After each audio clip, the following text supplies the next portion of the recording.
So this guy named Mark Schrantz is over here videoing me right now, and as soon as I heard his name, of course, I thought, well, you must know Steve Schrantz. I asked him, and he goes, yeah, it's my dad. And so I told him some Steve Schrantz stories, but since there's a video camera here, I thought I'll tell you the same story, Steve, that hopefully you get to see this, that I tell a number of folks.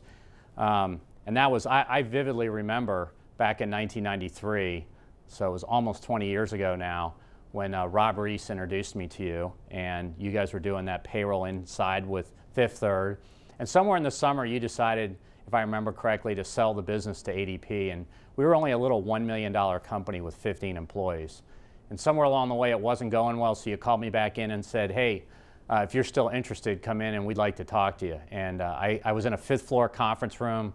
Mike Hirschfeld and other folks from Graydon, Head and Ritchie were there, and I walked in, and you put your big hand on my shoulder and said, if you don't screw this up, it's yours. And it's not exactly what you said, but I got your point. And the one thing I always liked about working with you, Steve, was that I always kind of knew where you stood, and really enjoyed the relationship. And really have to say, I think you took a big risk on me and on the company.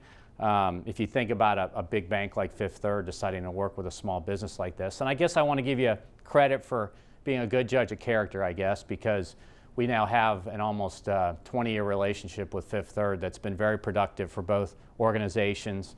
I just met last week with Kevin Cabot, a number of the leaders, and Rob Reese was there and a number of others, and I was telling the Steve Schrantz story again of how you guys took a risk and said I might even make this video.